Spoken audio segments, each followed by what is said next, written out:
विश्वविद्यालय में विनीत कुशवाहा का स्वागत है।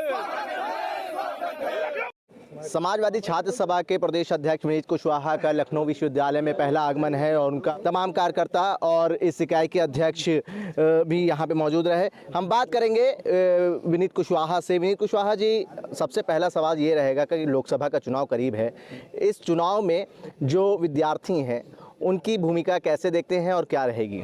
देखिए, सबसे पहले तो आपका धन्यवाद। और आज लखनऊ विश्वविद्यालय के तमाम जितने भी हमारे इकाई अध्यक्ष से लेकर जितने भी समाजवादी छात्र सभा के नौजवानों ने स्वागत किया है, उसका मैं दिल से धन्यवाद और आभार प्रकट करता हूं। और सबसे बड़ा मुद्दा भारतीय जनता पार्टी की सरकार में सबसे बड़ा मुद्दा जो है वो नौजवानों का है। आज लोकसभा का चुनाव, जो पिछले 10 साल पहले आप जाइए, भारतीय जनता पार्टी के सरकार के मैनिफेस्टो में था कि प्रत्येक वर्ष 2 करोड़ नौकरी रोजगार देने का काम भारतीय जनता पार्टी की सरकार में किया जाएगा। मैं पूछना चाहता हूं कि नौजवानों से कि आज पूरे देश में सबसे ज़्यादा अगर हालत किसी की ख़राब है तो पढ़े लिखे नौजवानों की ख़राब है। और है क्या स्थिति कि आज पढ़ाई लिखाई तो कर ले रहे हैं, लेकिन नौकरी के नाम पर उनके पास रोज़गार नहीं, नौकरियां हैं नहीं। चाहे कोरोना के दौरान चली गई हों, चाहे नोटबंदी के कारण कंपनियां बंद होती चली गई, उसके द्वारा नौकरी चली गई हों, और आज सरकार के पास कोई नौकरी नहीं है। हमारा उत्तर प्रदेश बहुत बड़ा प्रदेश है। हम न जाने कहाँ कहाँ के प्रदेश के नौजवानों को नौकरी दिया करते थे। बिहार से, मध्य प्रदेश से, राजस्थान से, छत्तीसगढ़ से लोग आते थे हमारे यहाँ नौकरी करने। और आज पहली बार ऐसा दुर्भाग्य हुआ है कि हमारे यहाँ का पढ़ा लिखा नौजवान बिहार की तरफ नौकरी की तलाश रहा है। ये योगी सरकार की फिलौटी है, ये सरकार की फिलौटी है।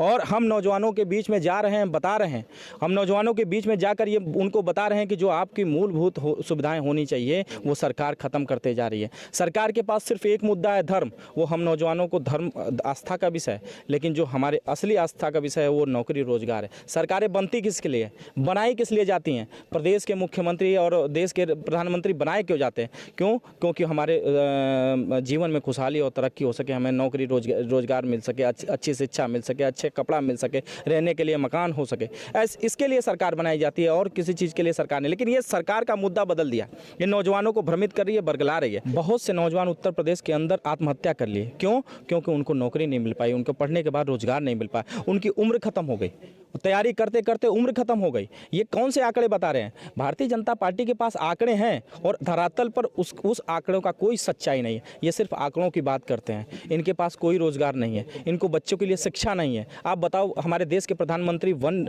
नेशन वन इलेक्शन की बात करते हैं, लेकिन वन नेशन वन एजुकेशन की बात क्यों नहीं करते? क्योंकि वन नेशन वन एजुकेशन हो जाएगा तो अगर नौजवान शिक्षित हो जाएगा तो रोजगार मानेगा, और सरकार की मंशा नहीं है रोजगार देने की। इसलिए भारतीय जनता पार्टी के लिए सिर्फ चुनाव की बात करती है, और चुनाव में इनके पास इस समय मुद्दा सिर्फ एक ही है, वो है धर्म। इसके अलावा कोई मुद्दा नहीं। किस विषय पर वो किस आंकड़ों को दिखा रहे हैं? कौन सी नौकरी, कौन सा रोजगार दिया है आज उत्तर प्रदेश के अंदर? बताइए, कौन सी वैकेंसियां आई, कौन सी वैकेंसियां आई, कौन सी पूरी हो गई? आप बताओ, आप पुलिस की भर्ती निकाले, एज रिलैक्सेशन दिया नहीं, कैसे निकाल लिया? इसका मतलब है कि आपका एजेंडा है कि केवल चुनाव तक आपका ये एजेंडा रहेगा, उसके बाद ये भर्ती और नौकरी होना नहीं। लेकिन अब उत्तर प्रदेश का नौजवान जाग चुका है, पूरे देश का नौजवान जाग चुका है। अब इनसे बात कर रहा है सिर्फ रोजगार पे, और सवाल कर रहा है इन पे रोजगार पे। इनके रोजगार के सवाल पर इनके पास कोई जवाब नहीं है। और इस बार मुझे पूरा भरोसा है कि उत्तर प्रदेश का नौजवान बीजेपी का रथ रोकेगा और समाजवादी पार्टी के साथ खड़ा होकर समाजवादी सरकार बनाने का काम। बहुत शुक्रिया। पूजा मैम, आपसे भी सवाल रहेगा। ने भी लखनऊ उत्तर से चुनाव लड़ा है, कैसे देखते हैं इस बार लोकसभा चुनाव में महिलाओं की? देखिए, आज हम लोग लखनऊ विश्वविद्यालय में आए हैं। बड़ी संख्या में लखनऊ विश्वविद्यालय में छात्रों, नौजवानों का कार्यक्रम रहा है, और निश्चित तौर पर आने वाले समय में, क्योंकि चाहे कन्या विद्याधन हो, चाहे पेंशन की योजना हो, तमाम योजनाओं से, लैपटॉप से लेकर तमाम योजनाओं से हम लोगों ने महिलाओं को जोड़ने का काम किया है। तो निश्चित तौर पर बड़ी संख्या में आधी आबादी इस बार माननीय अखिलेश यादव जी को वोट करेगी और देश में एक बड़ा परिवर्तन होगा। बहुत शुक्रिया बात करने के लिए।